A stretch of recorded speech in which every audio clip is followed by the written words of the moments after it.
Kinumpirma ng Police Regional Office Bangsamoro Autonomous Region na ang Dawla Islamia Local Terrorist Group ang responsable sa pananambang noong Sabado ng gabi sa Sharif Agwak, Maguindanao del Sur na humantong sa pagkasawi ng 5 pulis habang 3 naman ang sugatan.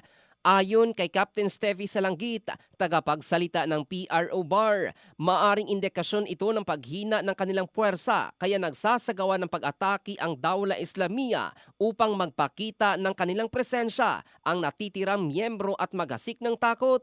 Maliban dito, posible di umano na test mission ito ng mga bagong recruit na kabataan ng grupo. Bagamat may mga hawak ng pangalan ang mga otoridad sa mga suspect, hindi muna ito isinasa publiko. Nabatid na target ng pananambang ang mga tauhan ng 2nd Provincial Mobile Force Company ng Maguindanao del Sur Provincial Police Office.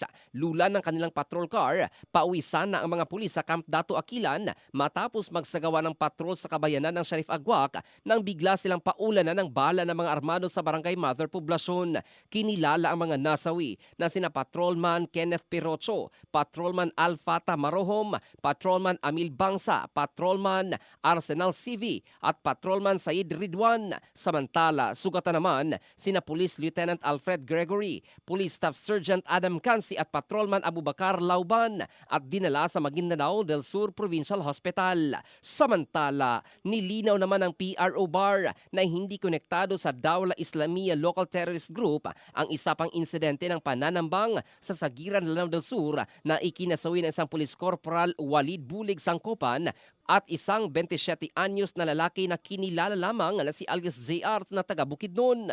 Kaugnay nito, inutos na rin ni PNP Chief General Jose Melencio Nartates Jr. ang immediate at sustained support para sa mga pamilyang naulila ng mga pulis na nasawi at nasugatan sa magkakahiwalay na pananambang. In the heart of changing lives, ito si Jofel Candado ng Brigada News Philippines, the Music and News Authority.